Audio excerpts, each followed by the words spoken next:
এই শোনো না, শোনো না, তোমার সঙ্গে একটা কথা ছিল। কি? বলছি আমার না তোমাকে খুব ভালো লাগে, আই লাভ ইউ। খালি হাতে এসেছো প্রপোজ করতে, একটা ফুলও তো আনতে পারতে। তাহলে 1 মিনিট দাঁড়াও, আমি এখনই আনছি।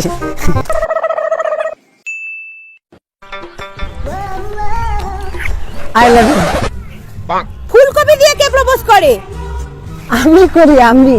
একটা ফুলও তো আনতে পারতে, একটা গোলাপি না হয় আনতে। আরে গোলাপ আনিনি, কারণ এর পেছনে একটা লজিক আছে। কি লজিক? লজিকটা হলো এই, মানে গোলাপের যা দাম আর ফুলকপির দাম কিন্তু এক, ঠিক আছে? আমি যদি গোলাপ আনতাম, এই যে প্রপোজটা করলাম, গোলাপ দিয়ে যদি তোমাকে প্রপোজটা করি, ধরো তুমি না বললে, তাহলে কি হতো? গোলাপটা আমাকে ফেলে দিতে হতো রাস্তার উপরে। কিন্তু এটা ফুলকপি দিয়ে প্রপোজ করছি, তুমি যদি আমাকে রিজেক্টও করে দাও, তাহলে এই ফুলকপিটা আমি আমার বাড়ির মাকে দিয়ে দেবো। বাড়িতে দিলে বাড়িতে তরকারি হয়ে যাবে। আরে আর আরেকটা কথা, আর তুমি যদি হ্যাঁ বলো, তাহলে তুমি ফুলকপিটা তোমার মাকে দিয়ে দেবে, তাহলে তোমার বাড়িতে তরকারি হবে। ব্যবসায় no loss, only for logic. ফুলকপিটা ধরো, নো গোলাপ, অনলি ফুলকপি, ঠিক আছে? অ্যাশ করো।